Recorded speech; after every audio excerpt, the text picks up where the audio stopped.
أعوذ بالله من الشيطان اللعين الرجيم. بسم الله الرحمن الرحيم.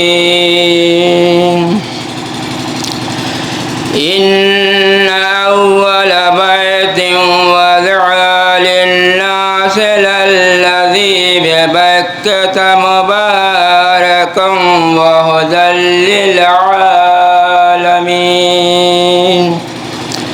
فيه آيات بينات مقام إبراهيم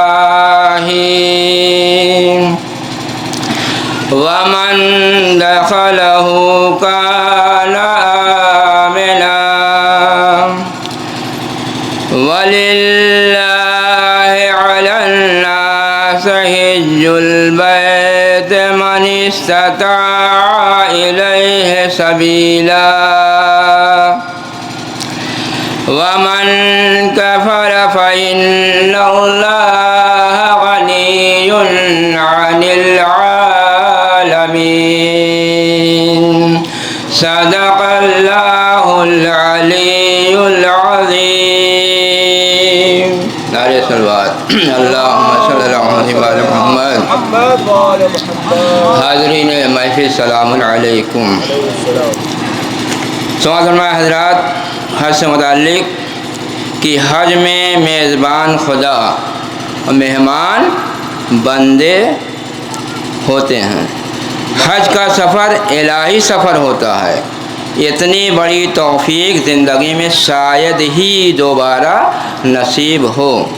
اس سفر کے دوران تہذیب نفس اور کردار سازی پر بھرپور توجہ دینا چاہیے. سفر کے ارادے سے لے کر انجام سفر تک قدم قدم پر پیش نظر رہنا چاہیے کہ اس سفر میں ہم سب خدا کے مہمان ہیں. لہذا اپنے ساتھیوں اور ہم سفروں کی قدر و منزلت اور ان کے حقوق کا خیال رکھنا چاہیے. طواف، سعی صفا و مروہ، رمی جمرات یعنی شیطان کو انگلی مارنا جیسے ازدحام کے مواقع پر عفو و درگزر سے کام لینا چاہیے. خانہ خدا کے مہمانوں کی خدمت اور مدد سے غافل نہیں ہونا چاہیے. یہی ہمارے نبی اور ائمہ معصومین علیہ السلام کی سیرت ہے جسے باقی رکھنا ہمارا فرض ہے.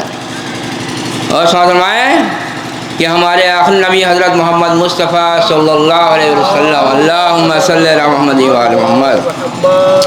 ہمارے آخری نبی ارشاد فرماتے ہیں کہ جو شخص حج و عمرہ کے لیے اپنے گھر سے باہر نکلتا ہے تو جتنے قدم بھی وہ زمین پر رکھتا ہے اس کے بدن سے گناہ یوں گرتے جاتے ہیں جیسے درختوں سے پتے جھڑتے ہیں. اور جب مدینے میں وارد ہو کر سلام کے ذریعے مجھ سے یعنی رسول خود فرماتے ہیں مجھ سے مصافحہ کرتا ہے تو فرشتے بھی سلام کے ذریعے اس سے ہاتھ ملاتے ہیں اور مصافحہ کرتے ہیں. اور جب وہ مسجد شجرہ میں وارد ہو کر غسل کرتا ہے تو خداوند عالم اسے گناہوں سے پاک کر دیتا ہے. ہمارے پانچویں امام ارشاد فرماتے ہیں کہ مردے بغیر فرمائے پانچویں امام ارشاد فرماتے ہیں کہ مردے اپنی قبروں میں یہ آرزو کرتے ہیں کہ آئے کاش وہ دنیا اور دنیا میں جو کچھ بھی ہے دے دیتے اور اس کے عوض انہیں ایک حج کا ثواب مل جاتا. مصحف ناطق حضرت امام جعفر صادق علیہ السلام اللہم صلی اللہ علیہ محمد.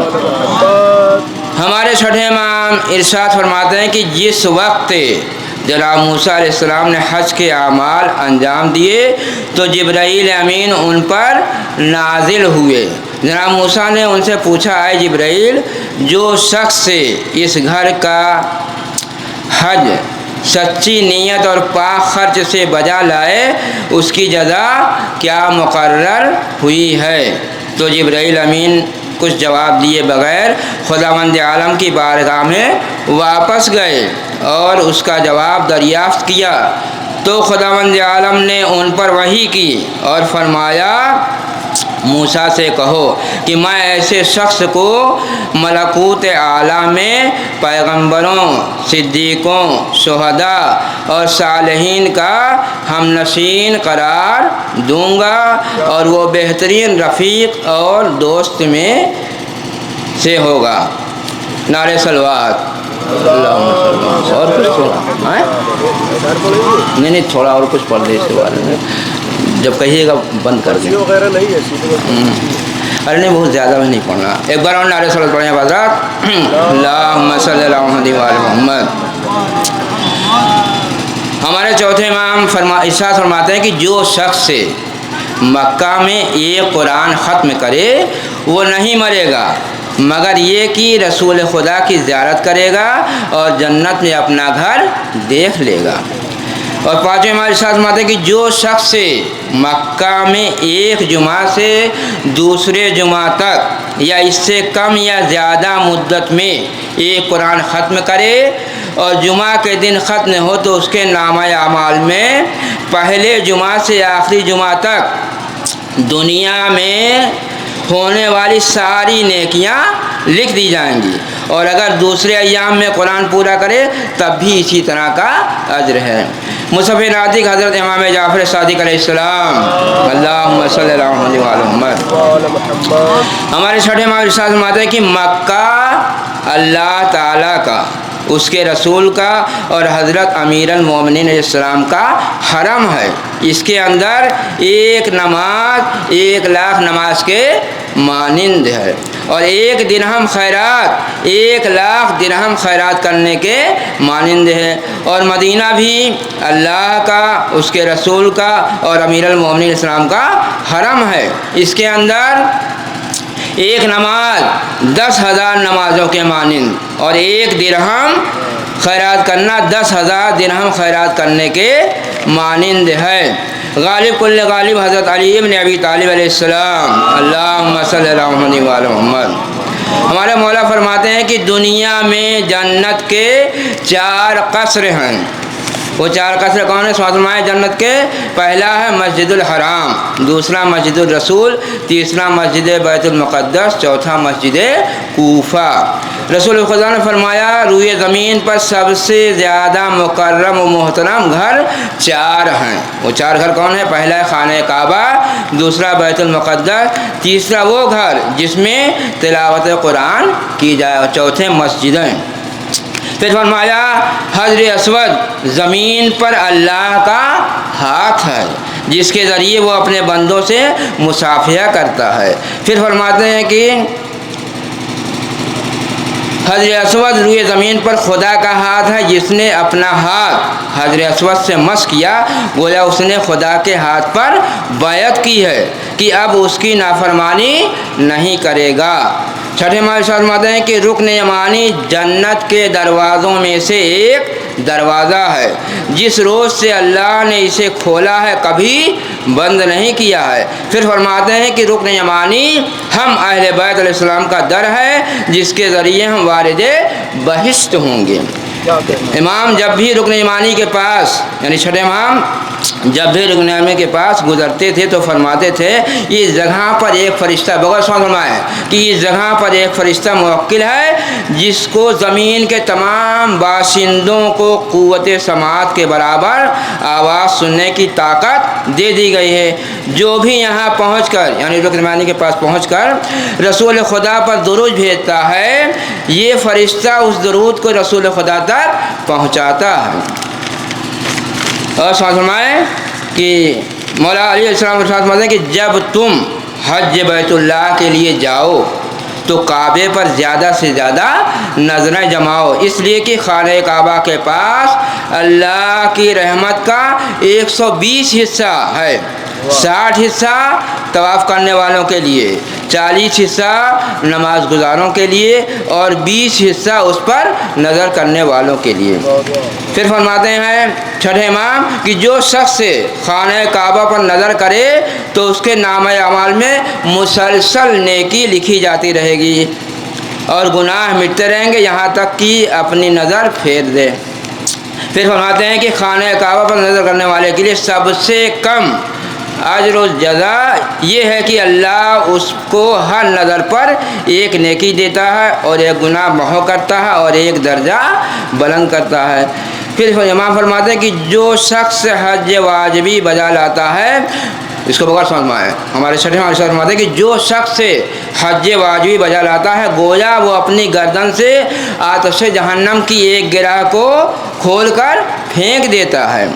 رسول اللہ فرماتے ہیں کہ جب تم احرام باندھ لیتے ہو اور تلبیہ کہتے ہو تو تلبیہ کے ساتھ خداوند عالم تمہارے لیے 10 نیکیاں لکھ دیتا ہے اور 10 گناہ محو کر دیتا ہے، اور جب خانہ کعبہ کا 7 مرتبہ طواف کرتے ہو تو اس کے ذریعے اللہ کے پاس تمہارا عہد و پیمان اور ذکر ثبت ہو جاتا ہے، جس کے بعد تمہارا پروردگار تمہیں عذاب میں مبتلا کرنے سے شرم کرتا ہے۔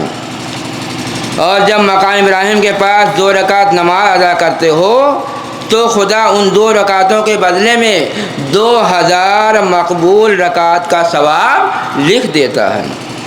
اور جب صفا و مروہ کے درمیان 7 مرتبہ سعی کرتے ہو تو اس کی وجہ سے تمہارا ثواب خدا کے نزدیک اس شخص کے مانند ہو جاتا ہے جس نے اپنے شہر سے پاپیادہ چل کر حج کیا ہو، اور اس شخص کے ثواب کے مانند ہو جاتا ہے جس نے 70 مومن غلاموں کو آزاد کیا ہو۔ جب میدان عرفات میں غروب آفتاب تک وقوف کرتے ہو تو اگر تمہاری گردن پر، اس کو بغیر سمجھائیں جو عرفات کے میدان میں جاتے ہیں، امام فرماتے ہیں کہ جب میدان عرفات میں غروب آفتاب تک وقوف کرتے ہو تو اگر تمہاری گردن پر صحرا کے ریتوں اور سمندروں کے جھاگ کے برابر بھی گناہ ہو تو یقیناً انہیں خدا معاف کر دیتا ہے، اور جب رمی جمرات یعنی شیطان کو کنکری مارتے ہو تو اللہ ہر سنگریزہ پر تمہاری باقی مادہ عمر میں 10 نیکیاں لکھ دیتا ہے، اور جب اپنے سر موڑتے ہو تو خدا تمہارے لیے تمہاری باقی مادہ عمر میں ہر بال کے برابر ایک نیکی لکھ دیتا ہے۔ جب قربانی کا جانور ذبح کرتے ہو تو اس کے خون کے ہر قطرے پر تمہارے لیے ایک نیکی تمہاری باقی مادہ عمر کے لیے لکھ دی جاتی ہے۔ مصحف نادی کا حضرت امام جعفر صادق علیہ السلام اللہم صلی علی محمد و علی محمد، بس زیادہ نہیں 4 لائن اور سمجھ پائیں۔ ہمارے چھٹے ماہ ارشاد فرماتے ہیں بغیر سمجھ میں کہ اللہ تعالیٰ نے 4 چیزیں عورتوں سے اٹھا لی ہیں۔ وہ 4 چیزیں کون ہیں؟ پہلی چیز ہے بلند آواز سے تلبیہ کہنا، یعنی عورتیں جو حج پہ جاتی ہیں ان کو بلند آواز نہیں کرنا۔ دوسرے، صفا و مروہ کے درمیان ہرولہ کے ساتھ سعی کرنا، جو مرد جو ہے جو ہری لائٹ ہوتی ہے وہاں سے گھوڑے کی چال سے تھوڑا۔ اور تیسرا ہے خانہ کعبہ کے اندر داخل ہونا، اور چوتھا ہے حجر اسود پر ہاتھ پھیرنا۔ اور سمجھ میں حضرت امام حسین علیہ السلام اللہم صلی علی محمد و علی محمد، یہ آخری ہے۔ یہ ہمارے تیسرے امام نے رسول خدا سے عرض کیا، اے جد بزرگوار، جو آپ کی زیارت کرے اس کے لیے کیا اجر ہے؟ جواب سمائے جناب رسالت مآب نے فرمایا، اے میرے لال، جو میری زندگی میں یا مرنے کے بعد میری زیارت کرے یا تمہارے پدر بزرگوار کی زیارت کرے یا تمہارے بھائی کی زیارت یا تمہاری زیارت کرے تو میرے اوپر حق ہے کہ میں روز قیامت اس کی زیارت کروں اور اس کے تمام گناہوں سے نجات دوں۔ وآخر دعوانا الحمدللہ رب العالمین، نعرہ صلوات۔